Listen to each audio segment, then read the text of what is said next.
The first time the HOA president's shiny SUV blocked my truck at dawn, I figured it had to be some kind of mistake. Maybe she missed her driveway. Maybe she was running late. Maybe she'd rolled down the window and apologize. But no, she just sat there behind that tinted glass and gave me a smirk, like I was the punchline in some inside joke she'd been saving for this exact moment. And right then, something in me snapped. You ever feel that? That click inside where you just know. If you let it slide once, they'll walk all over you forever. Yeah, that was it. So there I was, standing on my front steps in a battered robe, coffee steaming in my hand, diesel fumes in the air, thumb hovering over the sheriff's number on my phone, debating if I'd finally lost it. But I wasn't born to be a doormat. I'd been watching the HOA treat my property like their overflow parking lot for months. Every time they had a party at the clubhouse, suddenly my gravel drive turned into valet. I tried being nice, left notes, made calls, even printed flyers.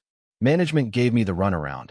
The board snickered at the diner, and then came the warnings about my lawn, like I was the problem.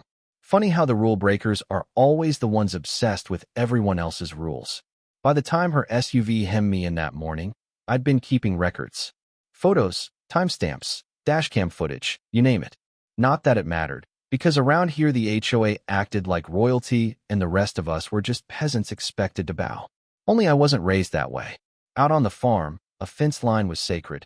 You crossed it once, you got a warning, and after that, well, it was your problem. I wasn't about to let a handful of city transplants with shiny shoes and big egos tell me how to use land my family worked on long before they ever showed up. So I fired off a certified letter.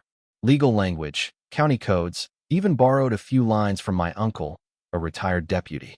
Set a deadline, told them plain, trespass again, and I'll take it to court. Of course, they ignored it, figured I was bluffing. What they didn't know? I spent the next week welding spikes onto rubber mats and building what I like to call deterrents. Nothing illegal, nothing harmful, just a little theater. Homemade landmines loaded with compressed air and neon dye. Tested them on the old mower, worked like a charm. I even called the sheriff first. Caldwell, old school guy, been around forever. He looked over my setup, shrugged, said, if it's legal and on your land, it's your headache. Maybe scare him a little. That was all I needed. That night, I laid out the mats just inside the property line, signs posted, motion sensors armed. I swear it felt like Christmas Eve, half dreading, half itching for that first trespass. And sure enough, at dawn the president's SUV rolled in like clockwork. I was already at the window, phone in hand, recording every second. She steps out, heels clicking, confident as ever. Then the front tire hits the first canister. Boom! Cloud of neon orange explodes across her car, hissing like a smoke grenade. She jumps back screaming. Then another one goes off, coating that shiny SUV in radioactive tangerine. Porch lights flicker on up and down the street. Neighbors peek out through their blinds. And me? I just sipped my coffee, waiting for her to threaten me. Which she did loudly. Sheriff Caldwell rolled up a few minutes later, leaned against his cruiser like it was just another Tuesday. Told her everything was legal. Maybe next time she ought to read the signs. Watching the power shift in real time like that, can't describe it. She stormed off, SUV trailing orange streaks, neighbors filming from their porches. By noon, the video was all over Facebook. Half the town called me a hero, the other half shook their heads. Either way, round one was mine. Of course, the HOA fired back with an emergency meeting. Sent me a letter threatening fines and lawsuits for dangerous devices. I laughed. Nothing in the bylaws covered dye packs or spike mats. But I knew this wasn't about rules. It was about power. And people who get drunk on power, they don't let go easy. That night, I upgraded. Heavier mats, sharper warnings, a second row of signs at eye level. Around 2 a.m., motion sensors caught movement. Two figures creeping around with flashlights. One pokes the ground, trips the hose. Bam! Face full of blue dye. They ran screaming, left blue footprints all the way down the street. Caldwell stopped by the next morning, grinning ear to ear. Asked if I wanted to press charges. I said no, just keep the tape. Lesson learned. But the HOA wasn't done. They tried everything. Code violations, noise complaints, anonymous notes shoved under my door. I ignored the bait, played the friendly neighbor. Waved at dog walkers, helped old Mr. Grady with groceries, offered coffee to the mail carrier. Slowly, the tide turned. Instead of avoiding me, folks started nodding, even thanking me. Then one night, a guy in a ball cap knocked on my door with a stack of old property records. Turns out, the HOA had been overstepping for years. Together, we dug into deeds, found gaps, found leverage. Next meeting, I walked in with a folder full of copies. Laid out the timeline. Calm, matter of fact. The board squirmed, the president went pale. Told them if the harassment kept up, I'd file with the county. Invited anyone to come check my setup in daylight. After that, things shifted. My driveway became a legend. Kids whispered about it. Delivery drivers slowed to snap pictures. But the board started fighting dirty. City inspector showed up, left empty-handed. Environmental officer came, walked away with safety data sheets. Strike two. I kept upgrading. Smarter canisters, motion-triggered speakers, hidden cameras. My place turned into a fortress. But vandalism kept happening.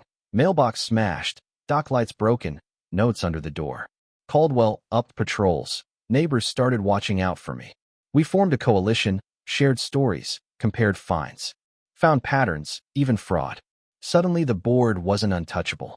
The president herself stormed up my driveway one day, tried to talk like adults. I let her rant, then played footage of her cousin getting blasted with blue dye. She left rattled. A week later, we circulated a petition. People signed slow at first, then like wildfire. In 2 weeks, we forced a vote. Night before the election, someone tried to frame me. Left a bag of tools and a crowbar near my fence. Cameras caught the whole thing. Caldwell told me not to flinch. Election night, the old board got swept out. New members voted in. But the drama wasn't done. Cameras later caught another cousin planting flyers calling me a danger to the neighborhood. Caldwell said better to keep it as leverage. Meanwhile, I joined meetings, helped draft real security policies, offered advice. The mood lightened. Folks started chatting again. Kids rode bikes past my place. The tide had turned. But the old president didn't disappear. Her SUV lingered at the edge of town, intimidation tactics here and there. One night, my sensors caught 2 figures near the dock with a gas can. Called Caldwell. He caught them red-handed. Arson attempt. That broke the dam. County filed indictments. Fraud, harassment, conspiracy. News vans rolled in. Neighbors gave interviews. The old board's secrets spilled out like rotten garbage. Winter came, and for the first time in years, the neighborhood felt free. Old rules tossed out. New board actually publishing minutes. Folks planting gardens again. My driveway finally turned back into just a driveway. Kids biked past without fear, people waved, and I got more invitations to cookouts than I knew what to do with. Still, habits die hard. I kept the cameras, still checked for late-night visitors, still walked the perimeter before dawn. But little by little, the air cleared. At the December meeting, I stood up and said one thing. Power's easy to abuse, and you only keep your rights if you guard them together. People asked if I'd run for the board. I laughed, said I'd rather be on the lake with a fishing pole. Caldwell, near retirement, stopped by one cold morning. Told me, "You gave this town one hell of a show." We stood there, steam rising off our thermoses, watching ice form on the water. Felt like closure, or as close as you ever get. By New Year's, the last dye canister was boxed up, mats rolled and shelved, signs taken down. Only the cameras remained, more insurance than armor now. Sometimes I stood there in the snow, looking at that plain old driveway, and the whole saga replayed in my head like a movie on fast forward. SUVs rolling in, dye exploding, sheriff leaning on his cruiser, neighbors cheering behind their curtains. Almost hard to believe it all really happened. But it did, and the lesson stuck.